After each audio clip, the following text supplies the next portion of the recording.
Welcome to This Week in Missouri Politics. 9 weeks out from the general election, we have a packed show for you today. Want to get it started with State Senator Eric Schmitt. Welcome back to the show. Good to be here. Glad to have you here. Running for state treasurer on a big week in the campaign, we get the NRA endorsement. Tell me what that means for the campaign. It's a big deal. I mean, being a strong supporter of the Second Amendment, there are a lot of folks across the state that are. To get the A+ rating, to get their endorsement means a lot. And it comes on the heels of a couple weeks before that where we got the police officers and the firefighters. And so we're putting together a coalition that I think is representative of the state as we get around. It's a very unique state. And when I talk to folks, there's a lot of issues that are important to them, but they want somebody that's going to stand up for them, stand up for their rights, and so I'm very happy to get the NRA endorsement this week. To me, there is a gold standard amongst every conservative. You go back to Ashcroft Bond, the big giants in the state Republican Party, they all had the NRA support. How do you turn that into votes? Well, I think you let people know that the Second Amendment is a very important thing in Missouri, and it is across the country. But here in Missouri, I think it's valued. People understand that they need to have the right to protect themselves, protect their families. There's a great hunting tradition in this state, and so to get that endorsement this week and through my legislative career to be able to get that A+ grade is very gratifying. Let's talk about another thing. Throughout your career, you've had support of the firefighters and the police officers. This being 9/11, 15th anniversary, it kind of gives it a different meaning. Have you, some of the folks that you work with that have supported your campaign, have you talked with them, and does that have any special meaning to you, seeing it's been 15 years? It seems like yesterday almost. Yeah, I think everybody, first of all, remembers where they were that day. Sure. And the tragedy when terrorism really hit home for us, literally, with the Twin Towers. But I think those images of the firefighters and police officers, especially the firefighters running into those buildings as people were running out, is an indelible memory that I have, and something that I've talked to the men and women who were first responders a lot about. And just from a personal experience, our son has epilepsy. Stephen has had seizures, and it's those first responders that show up at our door and are very caring and really willing to go into harm's way to protect the community. And so having the endorsement of first responders, the police officers who are protecting us on those streets, and the firefighters who are putting themselves in harm's way is very meaningful for me. And especially on 9/11, I think it's important for us to remember the sacrifices that they made that day. On 9/11, sometimes when terrorism did hit home, and I think everybody remembers where they were, 15 years goes by and you can forget. We haven't had some of the issues they've had in Europe and other places. You have a thing about defunding Iran, and I think sometimes we want to gloss over the fact that some of the money that financed people that killed Americans 15 years ago today came from countries like Iran. And people talk about being a political ploy, but you've joined with one of the greatest public servants of this generation, Sarah Steelman, and trying to make sure Missourians' tax dollars don't go to Iran. Explain exactly what that is. She was the first treasurer to institute this policy in the country. There was actually a bank, Arab Bank, that was rewarding suicide bomber families that Missouri had investments in. Fast forward to now, Iran is the #1 state sponsor of terrorism. And what I mean by that is they give money, cash, and arms to terrorists to kill Americans. They chant death to America, and they mean it. And so this Iran deal, there is a paragraph in the Iran deal, paragraph 25, that seeks to undermine the state's ability to not have investments find their way to state sponsors of terror like Iran. And I'm going to do everything I can to make sure that as we enter this new phase post the Iran deal, now that it's in place, that no Missouri tax dollars find their way in the hands of terrorists. Let's talk about a bill. Speaking of the NRA, they're backing your campaign. They'll be in the Capitol next week, veto session. The biggest bill is a gun bill, constitutional carry. Some folks will argue that it helps protect Americans from terrorist threats here at home. Will that bill be over? Will you override the governor's veto? I can only speak in the Senate. I think people feel pretty confident we have the votes in the Senate. I don't know. I haven't talked to many folks in the House. I think they had the votes when we were in regular session. We'll see. But I think it's an important piece of common sense legislation, allow people to defend themselves. It basically does two things. It allows you to extend that stand your ground law that you have with the castle doctrine in your home, so that if you're in an alley and confronted, you have the ability to protect yourself. You don't have the immediate duty to retreat, which is the legal standard right now. You can protect yourself and your family. And the other piece of it is really you can conceal carry where you can open carry right now. And so I think there's been a lot made of this bill that's a little bit that's overblown, and I think you've got overwhelming bipartisan support for this legislation. Is this something you'll be speaking on the floor about in veto session? Yeah, we'll see. Veto session, all the debate and the and the amending is all over with. We're just there to sort of vote on the override. So we'll see, but I think that we'll have a very productive veto session. Speaking of veto session, it'll be your last time in the Capitol as a senator, barring a special session. What is a couple things you reflect back on that you're most proud of working in the Senate? Well, I look back for the reason I got involved in the first place. My son was an inspiration for me to run. The challenges he has being on the autism spectrum and nonverbal, and inspired me to want to make a difference, to have a bigger impact. And so, working on a reform agenda right away with Senator Roop and other friends, bipartisan, to make sure we had autism insurance reform. It was the only neurological condition that was specifically excluded from insurance coverage. We passed that. I'm very proud of that. There's literally thousands of kids now getting the services and the therapies they need to reach their full potential, whatever that is. And then moving on to tax reform, being a primary author of 2 of the largest tax cuts in the history of the state. I'm very proud of that, allowing people to keep more of their own money. And then moving on to another reform effort with municipal court reform. There are just too many cities in the state that were viewing people as nothing more than ATMs. We reformed the municipal courts. We set a limit on how much cities can get from traffic tickets and fines. We filed that up this year with making sure that you couldn't have traffic ticket quotas and you couldn't fine people for having mismatched blinds and drapes. Is it working? Yeah, absolutely. I think what you're starting to see now is conversations about a better governance structure, sharing of services. There's an audit that came out recently. Wellston was charging people for domestic violence fees that they weren't even then using it for. It has contributed to this breakdown of trust between people and their government, and I am very proud to have led the effort in a bipartisan way to get those kinds of things done, whether it's autism insurance, tax reform, municipal court reform. So I just thank the people here in St. Louis County that have given me the ability to go up there and be an instrument for change, and I'm very thankful. How's campaign going? It's going great. We're getting around the state. There's only 60 days left, really, and so we've been on the road a lot and just got a lot of positive responses. When you get around this state, it's a diverse state, and when I get around and you look into people's eyes, you see that hope and that determination, which has made this state a great state for a very, very long time. I think of I'm a 6th-generation Missourian. I think of my grandfather who came back from World War II. He's from Tipton. Started his own small business with an 8th grade education, a butcher shop. My dad learned that work ethic there, worked 7 days a week in the midnight shift at Anheuser-Busch, and I saw that. And that is the work ethic, that is the determination, that is the pursuit of happiness that has defined this state, the first state west of Mississippi. And so I'm running for state treasurer to make that office accountable to people and also help move this state forward. I have 3 kids. I want them to find every opportunity they can right here in this state. I don't want them to have to go anywhere else, Chicago or Dallas or anywhere else. I want them to have a career here, and I want this state to be a great place for a very, very long time.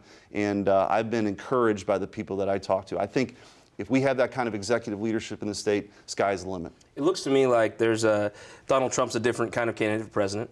Eric Greitens a different type of Republican candidate for governor. Folks that are fiscal conservatives, folks that really care about actually cutting government. Your campaign's one that's galvanized a lot of especially young conservatives. I've seen a lot of the college Republican folks. They like to see somebody who's actually focused on cutting government. And in a day where, you can debate what conservative is or who is conservative or not, it looks like a lot of young folks have rallied to your campaign. It's been great. I guess it's all relative, my age in politics. I'm a relatively young candidate at 41, but yeah, we've gotten around. We use social media a lot. We've really engaged voters all across the state and of all backgrounds and walks of life, and I think it's going to be a great year. We've got a very strong ticket, and I think that if you get the right people in office here, we can really make Missouri grow again. And I think that... You almost said great again, right? Well, it seems to be a phrase of the day. But no, I really mean that. I mean, the Mississippi River is about to become more important than it's been in 100 years. We're going to have to double the number of people that we feed in the world in the next 30 to 40 years. There is no reason in the world why Missouri can't really capitalize on that with our ag economy, with our port system.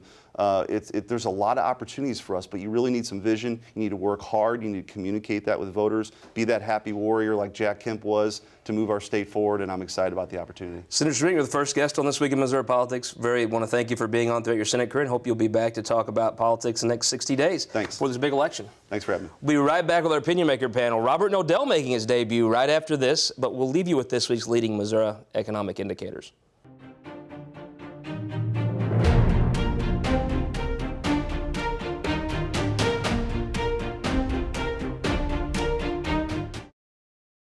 For more than a century, the St. Louis Carpenters Union has shaped our communities. Through trusted alliances, we deliver skilled professional craftspeople while our business partners provide the kind of quality jobs that keep our economy humming. It's a blueprint that has worked since 1882. Turning Missouri into a right-to-work state stalls progress, wipes out jobs, and kills momentum. Right to work is wrong for everyone. Let's keep Missouri moving forward. Visit carpdc.org to learn more.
All across Missouri, our new car and truck dealers are building strong local economies. When you buy a car or truck in Missouri, you're helping to support over 20,000 Missouri families who rely on the auto industry for good-paying local jobs. You're also helping fund our communities, schools, first responders, and our roads because dealers generate millions of dollars in tax revenue. Missouri's automobile dealers have been the foundation of our communities for generations and for generations to come. The Missouri Automobile Dealers Association, the heart of Missouri. Welcome back to This Week in Missouri Politics. We're now joined by our opinion maker panel. Very glad to have Jeff Abusa here. I want to thank you as a person, as a Missourian who loves St. Louis, for all the work you did as the president of the Building Trades here in St. Louis. And now congratulations on your new venture, Regional Strategies. Thank you, Scott. Appreciate that. Representative Gina Minton getting ready to go down to veto session later this week. Do you forget what the road's like, or do you have to map quest it, or you've got the path down by now? Right? I've been to Jeff City since May. Yeah, got it. Robert Nodell, I've always said probably the one person who deserves more credit than anybody else not elected for the Republican majorities. Welcome to This Week in Missouri Politics. Thank you. Wanted to have him on for a long time, and friend of the show, been on several times. If you have any questions, Mark can give you the full rundown. Mark Dalton with the Carpenters Union, very glad to have you back, sir. Thanks, glad to be here. Very interesting time in Missouri politics. Chris Koster, who I know the Carpenters Union has supported from the jump, right. After he receives the Farm Bureau endorsement, and every ag group that I can think of that's made an endorsement, he gets the NRA. It's an odd time we live in. Yeah, it's not really too much of a surprise. Koster has been a Second Amendment supporter, since his days in the legislature. So it's not too big of a surprise for those who kind of know a little bit about politics and been around a little while. But it seems to be Koster pulling down all the big endorsements he needs. Let me go to the Missouri Times is doing a weekly tracking poll in the governor's race. The first one we released this week on KMOX on Wednesday. We'll release the next one the same time on the Reardon Show Wednesday afternoon. It shows Koster with a 6-point lead over Eric Greitens. Robert Nodell, you've seen these polls for years. I'm not sure that I think it's great news for Koster. There's a lot to like in that number for Koster. But if you're Greitens, that's not a terrible number for him either. No, I think it's going to be a tight race. It's shaping up. Voters are sort of emerging from the primaries and beginning to make their choices and beginning to think about these races and the issues. And I think, we're going to see, when we see Missouri as a center-right state, when we're looking, when the messages and the campaigns sort of hit full speed, we're post-Labor Day at this point. I believe that we're going to see a very tight, very competitive race with two very well-funded candidates. And I think Eric Greitens is in an excellent position to potentially win this race and bring the governor's office back to the Republicans. And I think a big deal that people might not notice is I've noticed the last couple weeks Senator Onder who's a leading social conservative, has not only been speaking on his behalf, but now wrote him a check out of his campaign fund. I think people that don't pay close attention to the state politics might underestimate Senator Onder's influence. Yeah, I think Senator Onder coming on with support. I think we're seeing a lot of consolidation of support. Eric Greitens and his campaign have been traveling the state, having a lot of events, having a lot of Going to be in our neck of the woods last night in Poplar Bluff. Yeah, he's in Southeast Missouri. He's going to do very well in Southeast Missouri, and I think that Republicans are beginning to coalesce after a very athletic primary, are beginning to coalesce around our candidate. It will be very interesting to see next week in veto session, especially when it comes to the Second Amendment, if the Democrats coalesce around their nominee. But that question will be answered next week. See, Representative, that's why the Republicans pick up so many seats, is they have somebody articulate enough to call it athletic. But he raises an interesting point. Chris Koster having the ag endorsements, picking the pocket of Republicans, joins Senator Schmidt getting the NRA endorsement, actually joins the entire Republican slate. Is there a downside to some of these positions? Is there some inner city angst about being endorsed by the NRA? It's possible that there is some, but I got to tell you, at the end of the day, I think that we all still come together. There are things that Democrats don't agree on. That's not unheard of. Sure. And I think that Chris Koster is still the Democratic candidate. And I think that even though I don't necessarily agree with all of his positions, I'm certainly going to vote for him. And I think that most other Democrats are going to follow along. And it is interesting, too. I mean, just because Chris Koster is reaching out and picking up ag endorsements, I saw a photograph of a campaign rally that Eric Greitens had in Columbia. And it was Caleb Jones, one of the most intelligent, best at knowing people. Caleb Jones, the representative from we like to he'll say California, right. But now I think he lives across in Boone County. Yep. But he was in a photograph in the background with Wes Schumeyer and the Humane Society folks. So maybe Eric Greitens has the ability to reach over and pluck some of that inner city vote that Chris Koster counts on. I think it's probably unlikely. I mean, anything can happen in the next 60 some odd days, but my suspicion is at the end of the day, it's still pretty unlikely. Jeff Abusi, in labor, I've seen that if there is a way that the Republican Party has picked off labor folks, probably the Second Amendment may have been the biggest reason why in a lot of parts of the state. There is an issue, though, that pulls all the Democrats together, and that's right to work. And that's what a lot of this election is being fought over. I think Chris Koster has made his point known as to where he stands on the labor issues. You're right. A great many of our members are Second Amendment right issues, but I got to believe that our people were with Chris long before the NRA endorsement came down. So the fact is that his track record in the Senate, as well as his positions when he became Attorney General, and he's very public about talking about workers' rights as it relates to our industry. But I think everybody is all in from labor with Chris Koster in this election. It was an amazing sight last week. There was an event that former Senator Bill McKenna held down in Jefferson County, and you could tell those folks were fired up. There was no lag, no complacency. Those folks are ready to go. I think so. I think they also see some opportunities, possibly in a couple seats that they're going to work very hard at trying to take back.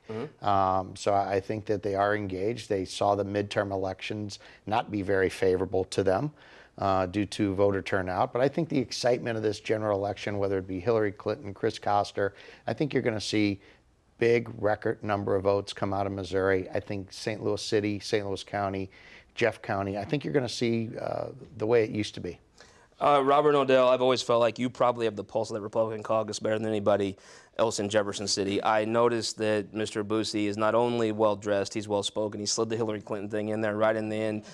Do you think the Republicans come together next week and override Jay Nixon's veto on the gun bill? I do. I mean, I believe that it's a very important bill for those who support the Second Amendment. Missouri is a conservative state. It is a state that where people appreciate their gun rights. They appreciate the abilities to hunt and to shoot and to protect themselves, protect their homes, protect their families, protect their property. I believe that it's a priority, and I think there's an excellent chance that will be overridden. Jay Nixon is one of the most overridden governors in the history, if not the most overridden governor in the history of Missouri. I expect that trend to continue on a number of issues next week. It was an odd press conference this week. I think that was a Jay Nixon that I haven't seen those type of press conferences in the past leading up to veto session. It seemed like there was a different tone of him requesting legislators take a second look. But I'm kind of with you. I think they've made their mind up on the Second Amendment. I do. I believe that to be the case, and I think we'll see again swift action, and we'll see if Koster is able to lead his party in that direction, or if he fails in that effort. Time will certainly tell. But just back to the Second Amendment very quickly. I mean, people talk about endorsements. This is a year of the outsider, and Jeff spoke of Hillary Clinton and Chris Koster, and it's sort of hard for them to position themselves as outsiders. Clearly, Eric Greitens is that candidate. In terms of endorsements and things like that, I'm not sure that organizational endorsements mean as much in a year of the outsider as they have in other years. Eric is strong. The NRA, he's a supporter of the Second Amendment. He's a Navy SEAL who served 4 tours of duty protecting us in this country, which is important to remember as 9/11 today. He's taken a different way of showing his support for the Second Amendment. Yep. Not so much on talking about policy, but kind of just shooting big guns. And I mean, I think that, some folks rolled their eyes, but when I saw the Post-Dispatch attack his commercial, I was like, that'll work. But he's a very serious candidate. I mean, he served 4 tours of duty protecting our country. Eric Greitens was a Navy SEAL? Oh my gosh, I didn't know. And today, And being that's 9/11, I mean, we remember and we appreciate those folks that have Exactly. protected us since that terrible day, which is 15 years ago today. Yeah, that's the kind of wit we haven't heard since May on the House floor that we'll get to hear this week at veto session. Let me ask you this. The Republicans have had a couple members resign. A couple members lost a primary, and I don't know that anybody can say for sure where they'll be. Do you think you might be able to pull the number down and uphold the governor's veto? On some vetoes, yeah, absolutely. Whether we're talking about guns, that remains to be seen. And frankly, I think that we should be keeping our eyes on the Senate on that front.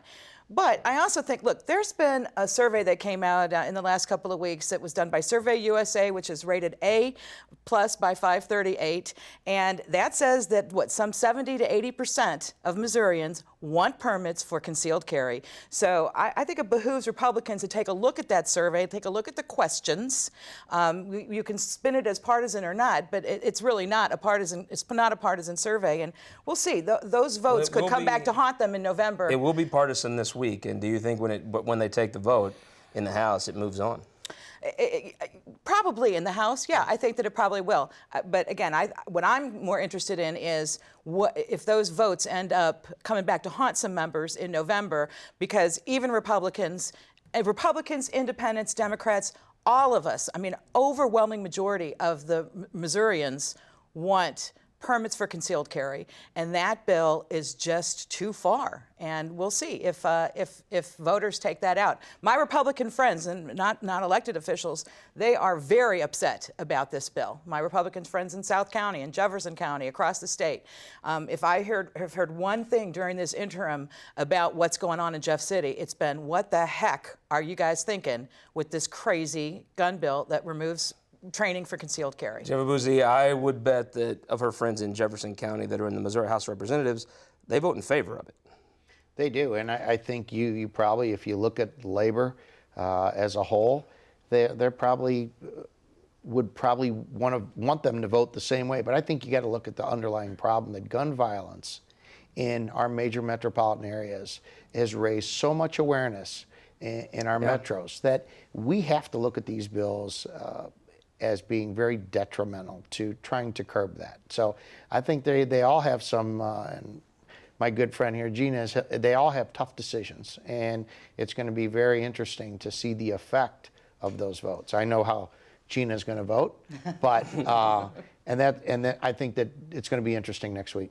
Mark Dalton, it's an interest. I heard a person running for office this week say that it's important for folks in an urban area to know the difference between a pesticide and a herbicide. And it's important for folks in a rural area to know how many people were killed at Vashon High School last year. Right. I think on this issue, though, I'm not sure that they make the connection to the Vashon High School to why that matters in Sedalia. Yeah, correct. I mean, I think this bill in particular, there's good parts and bad parts. It's like any bill. Every legislator will tell you there's no perfect bill except for the one they write before it gets changed. But there's good parts. I mean, everybody wants the right to defend themselves in their home, and other people to be able to defend the family. I've got young children. My father often comes over. I want him to have the right to defend my children if he's in the home. But then on the other hand, you have the concealed carry issue, which is a big issue that everyone will tell you, guns don't kill people, people kill people. And the majority of people are in favor of background checks and making sure the proper people own the weapons, but then also people have the proper training in order to carry those.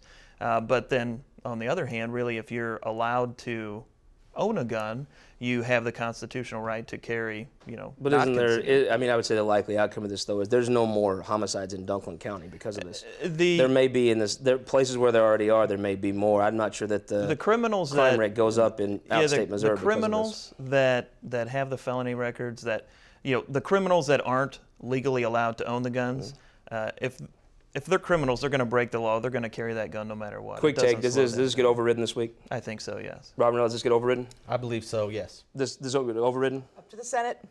This get overridden? I think it does. I think it does. Mardon, speaking of the Senate this week, last week Eric Greitens was pretty critical. The auditor came out with an audit about the food they feed the staff when they work all night. Greitens called it another example of corruption and cronyism. Ron Richard, the president of the Senate, fired back pretty hard. Yes, he did.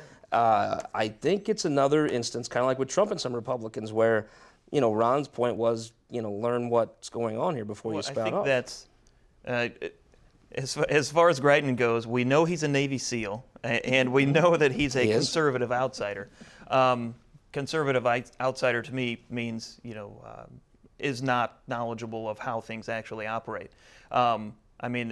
According to Greitens' commercials, you said it yourself, he shoots the big guns. If we have a zombie apocalypse, Greitens is my guy. The situation we're in now, I don't think he's the guy. Rob Nodell, it's interesting that the difference between Ron Richard cares about the Senate and his senators. Eric Greitens is trying to campaign to 6 million Missourians, but I do think Senator Richard has a point. This is probably something you should learn about before you call folks that I don't believe are corrupt or corrupt cronies. Well, what we need to do is sort of peel back the onion a little bit, and sort of when you get beyond the personalities, when you get beyond the sort of the campaign, the campaign element of the question. Obviously Eric Greitens is a candidate who wants to make substantial changes to the way business is done in Jefferson City, and there are a number of members of the General Assembly who, various legislation that our panelists today has voted on, and others have voted to make very substantial changes to the way that business is done in Jeff City. Some of that has been enacted, some of that the work continues on, and If I you're think going to ask staffers to work all night, you should probably feed them, right?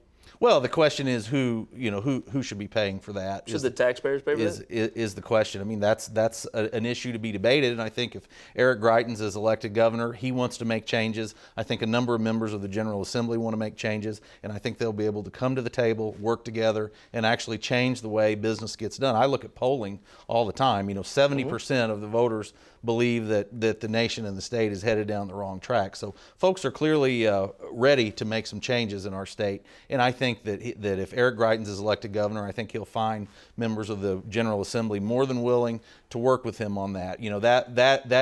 Those changes will happen beyond the campaign You rhetoric. should feed the staffers, though, right? Yeah, we should feed the And should the staffers, but taxpayers pay come for on, it? The General Assembly is who passes the bills. We have seen time and time again this past year that the Republican majority in the General Assembly is absolutely unwilling to address the ethics issues that need to be addressed. And we're So going to we have can to talk stop about this right there bank because account, I know that we're going to get to listen to this online on the Missouri Times app this week on the House floor. We'll be stick around though. Go to MissouriTimes.com for overtime. We'll be right back with everybody. We'll take our ties off and get comfortable. Happy birthday to the best mom in the world, Terry Fawn in West Butler County. This week in Missouri politics, brought to you in part by Sterling Bank.